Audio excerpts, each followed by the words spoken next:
Je suis pas au niveau à l'école. Je suis feignant. C'est le bordel chez moi. Il faut regarder les choses en face et les prendre telles qu'elles sont. Commence pas à chercher des mots plus agréables à l'oreille pour que tu puisses te sentir mieux. Et c'est pour ça que nous traînons avec des gens qui font en sorte qu'on se sente mieux, qui nous disent ce que nous voulons entendre, et pas ce que nous devons entendre. Nous contournons le problème en tant que tel. Donc nous ne pouvons pas résoudre le problème.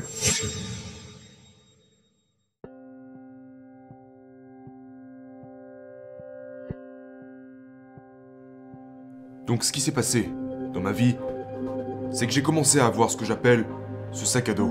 Ce sac à dos que tu portes constamment dans le militaire, dans lequel tu mets toutes tes affaires, ta radio, ta nourriture, ton eau, tout ce qu'il faut pour survivre.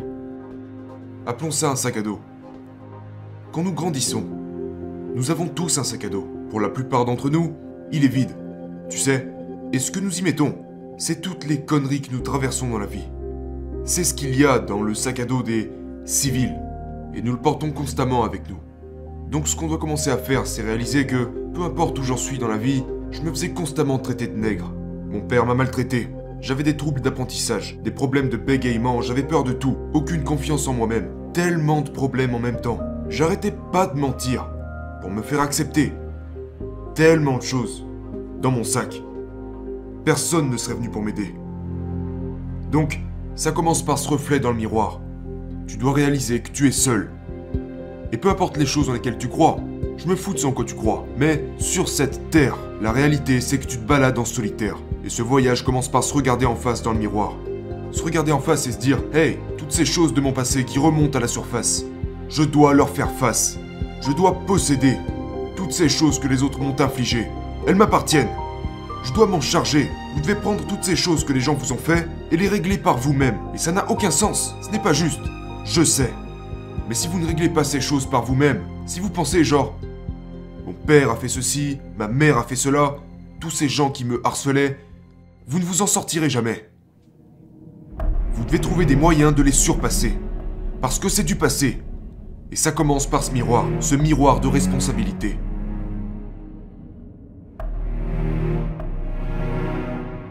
Inconsciemment ou consciemment, nous choisissons de rester coincés. Oui, exactement. Parce que nous ne voulons pas visiter l'inconnu et découvrir la vérité. C'est vrai, on ne veut pas réouvrir ces plaies mentales. Vous devez réouvrir vos plaies mentales. Les réouvrir et laisser couler le sang. Laissez couler le sang dans votre esprit. Vous devez laisser partir ces choses.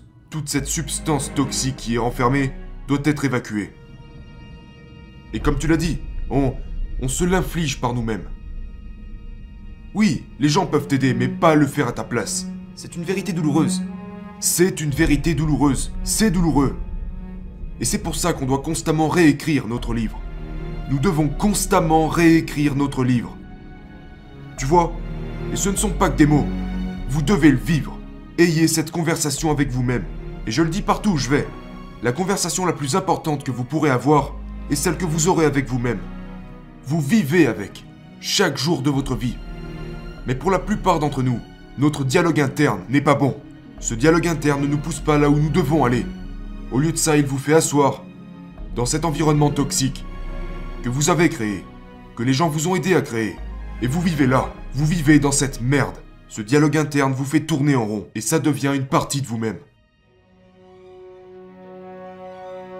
Donc les premières conversations que j'ai eues, quand je n'étais absolument personne, et c'est une chose qu'il faut dire, aujourd'hui nous vivons dans un monde tellement gentil, que nous contournons absolument tout ce que nous voulons. Genre, si ta tenue ne me plaît pas, je dois trouver un moyen agréable de te dire « Je n'aime pas ton t-shirt ». Ce n'est pas la bonne approche. Et si vous pensez que c'est la bonne approche, mon livre n'est pas fait pour vous. Mon livre n'est pas fait pour vous. La bonne approche serait... En tout cas, c'est celle que j'utilise. Cette conversation avec nous-mêmes doit être une conversation réelle, honnête. Genre, regarde, j'étais gros. Va pas chercher des mots doux pour dire genre... J'ai pris un peu de poids. Non, j'étais gros. Quand je ne savais pas lire, j'allais pas me dire que j'avais seulement quelques invalidités. Non, je ne sais pas lire. Des fois, je me disais clairement que j'étais stupide. Mais pas dans le but de me rabaisser. Pas dans le but de me dire « Mon Dieu, c'est tellement dur. » C'est dur. Mais sois honnête. Une conversation honnête à propos de qui tu es mentalement. Où j'en suis mentalement? Eh bien, je suis une merde. Je me sens comme une merde. Je suis pas au niveau à l'école. Je suis feignant. C'est le bordel chez moi. Il faut regarder les choses en face et les prendre telles qu'elles sont. Commence pas à chercher des mots plus agréables à l'oreille pour que tu puisses te sentir mieux. Et c'est pour ça que nous traînons avec des gens qui font en sorte qu'on se sente mieux, qui nous disent ce que nous voulons entendre, et pas ce que nous devons entendre. Et on reste loin de leur opposer. Et on reste loin de... C'est la même chose avec notre dialogue interne. On les fuit pour pouvoir se dire « c'est bon ». C'est pas bon.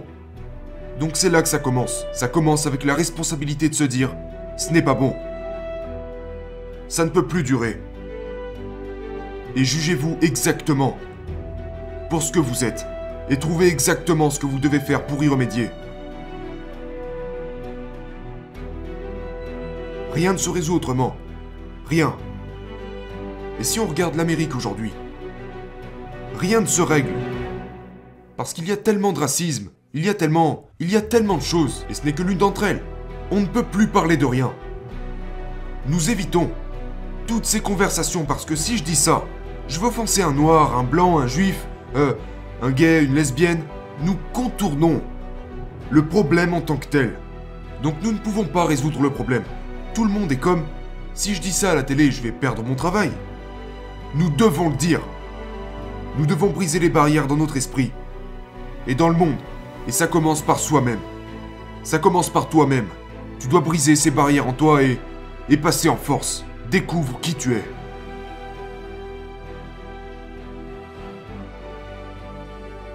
Le monde évolue si vite.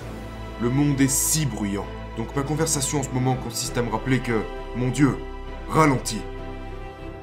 Le monde voudrait que tu sois ici, là et là. Le monde voudrait que tu sois partout en même temps et je m'y perds parfois. Alors des fois je me surprends à... Genre, n'oublie pas ça, n'oublie pas ça. Prends une seconde. Ce que tu fais là, c'est pas ça qui t'a amené ici. Ralentis. Replonge dans cette pièce sombre, cette ancienne version de toi-même. Cet espace à 7 $ par mois dans lequel tu vivais. C'est là que t'as grandi. Donc, aujourd'hui ma conversation consiste à me rappeler d'où je viens. Revenir à mes racines. Je vous demande pas de revivre ces trucs. Je vous demande de pas oublier d'où vous venez lorsque vous évoluez et que vous devenez quelqu'un.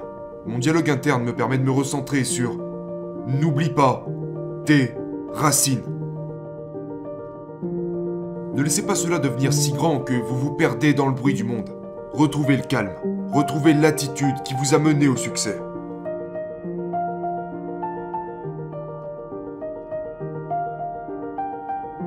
Le cerveau est la chose la plus puissante. L'esprit est la chose la plus puissante que nous avons. Ce n'est pas votre téléphone, votre ordinateur, rien de tout ça. C'est votre esprit.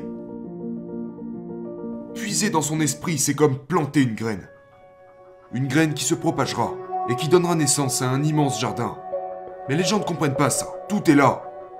Tout se trouve en vous-même. La chose à propos de la souffrance, c'est que les gens sont terrifiés. Ils la craignent, ils s'en écartent le plus possible. Ils en ont peur. Il ne s'agit pas de souffrir comme ils l'imaginent. Genre, allez dans un endroit où vous souffrez 24 heures sur 24. Nous devons puiser dans la souffrance tous les jours. Parce que nous avons tellement de plaies mentales à soigner. Nous devons voir les moments de souffrance comme des étapes à franchir. Pour réussir, vous devez échouer. Mais c'est dans l'échec et la souffrance que se trouvent toutes les réponses à vos questions. Les réponses se trouvent dans la souffrance. Toutes les réponses y reposent. Vous ne devez pas vivre dans la souffrance, la douleur, les échecs, constamment. Vous devez apprendre à les visiter. Pour les gens qui détestent l'entraînement, ils doivent visiter l'entraînement peut-être 1 heure par jour. Et les 23 autres heures de la journée, ils n'y sont pas.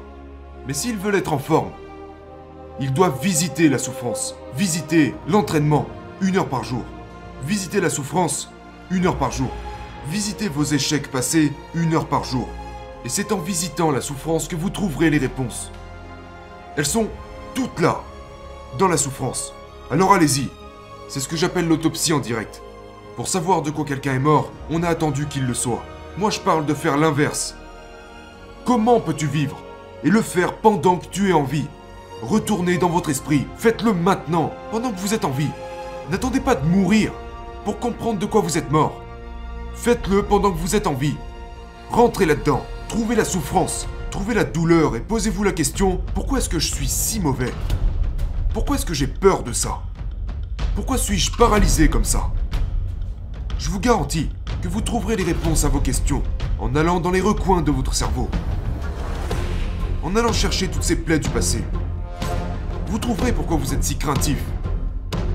En allant chercher toutes ces plaies du passé. Visitez-les pendant au moins 1 heure par jour et étudiez-les. C'est comme ça que vous en apprendrez plus sur vous-même. C'est comme ça que vous grandirez. Étudiez-les. C'est pourquoi j'ai étudié mon esprit. C'est pour ça que j'arrive à le contrôler. C'est parce que j'ai réalisé que j'étais faible. Donc au lieu de m'enfuir devant cette réponse, je l'ai acceptée et je me suis demandé, mais pourquoi suis-je si faible? Oh, ça a du sens. Je viens de cet enfer. Je viens de cet endroit où on me frappait constamment. Pour rien. C'est pour ça que j'ai peur. C'est logique. Donc j'y suis retourné systématiquement pour retrouver chaque personne dans mon esprit. Chaque situation. J'ai fait face à ces choses dans mon esprit. Et je me suis dit, ok, je sais pourquoi je suis comme ça. Et je vais faire tout ce qu'il faut pour changer. C'est comme ça que ça marche.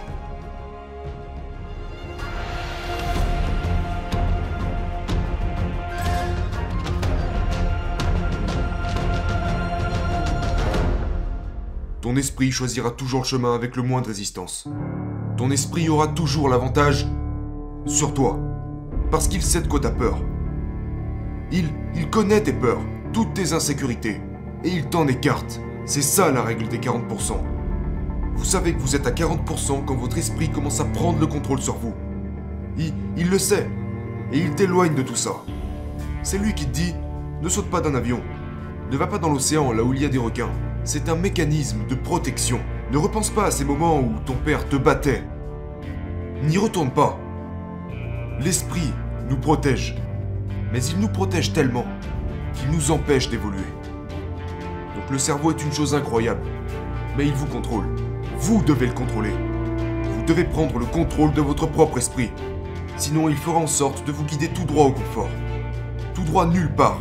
C'est ce que votre cerveau recherche. Il ne veut pas passer par tout ça. Il ne veut pas passer par ce processus de renforcement mental. Il ne veut pas le faire. Il veut rester le plus loin possible de toutes ces choses douloureuses. Mais c'est bel et bien ça que tu dois chercher. C'est là que tu te trouveras. Tu te trouves dans l'inconfort. Dans l'inconfort sur une base quotidienne. C'est comme ça que j'ai commencé à grandir. C'est le problème avec l'esprit.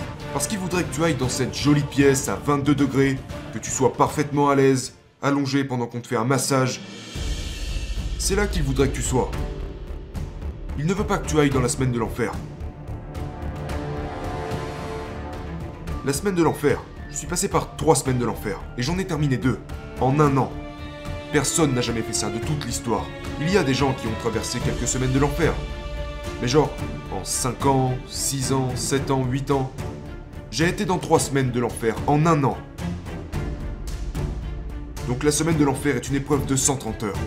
D'entraînement continu. Avec 2 heures de sommeil. Ce qu'elle fait, c'est que... Elle a été conçue pour anéantir. Pour briser l'homme en profondeur.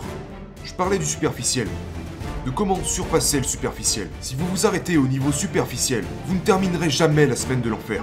Parce qu'il commence par faire ressortir vos démons. Parce que même s'il y a des moments de terreur, il y a aussi des moments très calmes. Et c'est très étrange. Donc pendant la première heure, sur cette période de 130 heures, il vous plonge dans le chaos. Il tire des coups de feu non-stop, il vous hurle dessus, il vous plonge dans le chaos. Et quand votre esprit est dans le chaos, il ne peut plus penser. Donc il le prend à la rigolade. Ouais, super, c'est la semaine de l'enfer, on est des néviciles. On se prend pour des durs à cuire. Mais ce qu'ils font ensuite, et je ne pense même pas qu'ils comprennent ce qu'ils font. Mais j'ai étudié l'esprit. C'est parfait. Ils nous plongent dans une guerre psychologique. Donc durant la première heure, ils nous plongent dans le chaos. Ils nous rendent fous. La deuxième heure, sur les 130, ils nous mettent dans l'eau froide. C'est ce qu'ils appellent le supplice des vagues. Maintenant, au premier abord, on ne considère pas ça comme un supplice parce que ça paraît plus facile. On se dit qu'il suffit de s'adapter, que ça ne sera pas si terrible. Ils appellent ça le supplice des vagues. pour une bonne raison. Ils vous mettent là-dedans. À ce niveau-là, personne n'abandonne. C'est la deuxième heure. Ou peut-être quelques gars seulement. Et on est dans l'océan Pacifique. Pieds et mains attachés. Allongés dans l'eau et les vagues viennent nous recouvrir totalement. J'ai passé une de mes semaines de l'enfer en plein hiver. L'eau est froide. L'océan Pacifique tourne autour de 10 degrés. Elle était à 9 pendant ma 3e semaine de l'enfer. Et ce qu'il se passe, c'est que tu commences à péter les plombs. À ce moment, ça fait 3 semaines qu'on a été dans cette eau pour la première fois. Mais pour une raison que j'ignore, t'as l'impression que l'eau n'a jamais été aussi froide. C'est faux. Notre esprit se fragilise. On peut traiter une journée. C'est dur de traiter 130 heures. Il n'y a pas de fin. Il n'y a pas de fin. Donc ton esprit commence à s'affoler. T'es couché là dans l'eau et t'entends les vagues. Et t'es gelé. Ton esprit devient complètement fou. Car tu réalises que... il reste 129 heures. Tu ne peux pas rentrer chez toi. Tu te fais hurler dessus. T'es congelé. Donc tu paniques. Tu penses à abandonner. Ce que j'ai réalisé à propos de ces gens qui ont réussi et qui se trouvaient là à ce moment, c'est qu'ils n'ont pas laissé leur esprit penser à ces 129 heures, mais seulement à la première heure. C'est ce genre de contrôle que nous n'arrivons pas à exercer sur notre esprit. Tu ne peux pas penser à tout le processus. Parce que ça va te rendre tellement, démentiellement fou. C'est impossible. C'est inhumain ce que je suis sur le point de vivre. Tu dois être capable de décomposer toutes ces choses monstrueuses et tellement douloureuses qui t'attendent à l'échelle moléculaire. Parce que ça, ton cerveau peut le gérer. Notre cerveau peut gérer des heures et des heures et des heures de souffrance. Mais il ne peut pas gérer, genre, je suis dans l'océan Pacifique, je suis complètement gelé. Et ce n'est que la première heure. Ne pensez pas à ce qu'il reste. C'est ce que j'ai appris de la semaine de l'enfer. C'est ce que j'ai appris du fait d'être dans ces 3 semaines de l'enfer. C'est ce que j'ai appris dans le militaire. Je suis allé à la Ranger School. Je suis allé dans plusieurs unités spéciales pour apprendre ces choses. Pour apprendre comment l'esprit fonctionne. Je parlais des théoriciens. Mais là, je parle des praticiens. Un théoricien, c'est quelqu'un qui va lire un livre, pas faire quelque chose, mais lire un livre, apprendre au sujet de quelque chose, et puis en parler. Moi, je suis un praticien. Un praticien, c'est quelqu'un comme moi. Je voulais être un expert de l'esprit. Un homme mentalement inarrêtable. Et le seul moyen d'y parvenir à mes yeux, c'était de m'envoyer en enfer. De façon répétée. Aller en enfer de façon répétée. Et étudier comment j'allais traiter tout ça. Et c'est comme ça que j'ai trouvé toutes ces différentes façons, tous ces différents outils qui me permettent de contrôler mon esprit en enfer. Parce qu'autrement, l'esprit s'emballe. L'esprit veut sortir de ces situations douloureuses, de cette souffrance, parce qu'il n'arrive pas à la gérer. Tu dois être un leader dans ce moment. Il ne s'agit pas seulement de passer au travers. J'avais 5 gars, avec moi, dans mon équipage. J'étais le chef d'équipage. Donc là, je vais vous donner une autre astuce. Si vous ne pensez pas à vous, il n'y a pas de douleur. Ça peut entraîner de la douleur plus tard dans votre vie. Mais dans ces moments où vous luttez, si vous êtes un vrai leader, et que vous vous inquiétez pour vos hommes à vos côtés, votre esprit ne s'inquiétera plus de la douleur. Votre esprit ne s'inquiétera plus que des hommes et des femmes à vos côtés. C'est là que j'ai réalisé, si je me préoccupe de ces gens à ma gauche et à ma droite, dans les pires moments, mon esprit ne pensera plus au fait que tu es misérable, David. Tu devrais abandonner. Les gars, comment ça va? Tu ne penses plus à toi. Il y a tellement de choses qu'on peut faire pour sortir de sa propre tête. Et c'est là que ton corps se transforme littéralement en une machine. Mais ton esprit doit être capable de traiter toutes ces différentes tactiques. Adopter un point de vue différent de la vie. Quand vous êtes en enfer, vous ne voyez pas la beauté que ça représente d'y être. Quand t'es en enfer, monte au sommet de la montagne, dans ton esprit. Va au sommet de la montagne et observe ce que t'es en train de faire depuis là-haut. Tu vas voir un monde complètement différent, un monde magnifique, mais tu dois sortir de ta propre tête et adopter ce nouveau point de vue, dans cet enfer. Ne sois pas là-dedans, sors de là spirituellement. Observe la scène par ton âme, observe ce que tu fais, et tu seras fasciné par le processus par lequel tu passes à ce moment. L'esprit est l'arme la plus puissante de la planète. Mais le problème, c'est qu'il peut aussi te guider au confort. Donc tu dois faire attention à ça. Ne te laisse pas tromper par ton esprit. Des fois, il va te dire Reste au lit aujourd'hui. Tu le mérites. Tu ne le mérites pas. Donc il y a un certain contraste mental qui a tendance à vous faire pencher du côté du confort. Il va vous dire, t'as travaillé si dur. Tu n'as même pas assez travaillé. Les gens pensent que nous grandissons avec l'âge. Non, c'est faux. Nous devons faire face à nos peurs pour pouvoir grandir.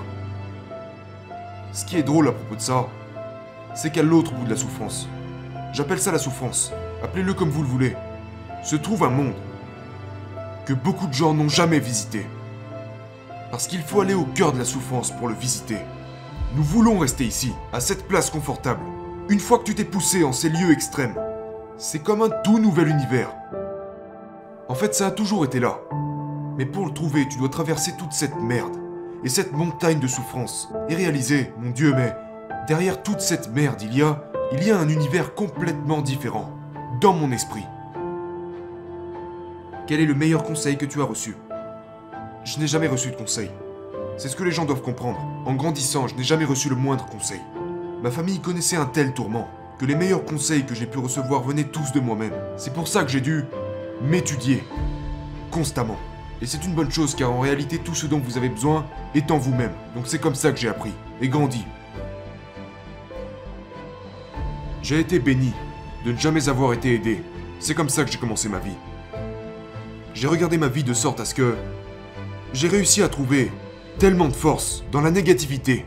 J'ai réussi à la retourner sur elle-même, plutôt que de me laisser consumer par elle et me demander « Pourquoi moi ?» À la place, j'ai su reconnaître que Dieu m'avait placé sur cet ultime terrain d'entraînement, qui m'a permis de m'étudier moi-même et devenir le scientifique de mon propre esprit. Nous construisons une fausse réalité dans notre esprit. La vraie réalité est une chose qui peut... La fausse réalité est une chose qui ne te fera jamais mal. La vraie réalité est une chose qui peut t'aider à te corriger. Chaque jour, je me dis que j'avais l'habitude de croire que j'étais l'homme le plus faible que Dieu n'ait jamais créé. Maintenant, je crois que je suis l'homme le plus dur que Dieu n'ait jamais créé. Je me fous de savoir si c'est vrai ou pas. Mais pour moi, c'est la chose la plus importante. C'est la chose qui me pousse tous les jours. C'est la chose qui me permet de continuer chaque jour. Je dois constamment être cet homme que j'ai toujours cherché à devenir.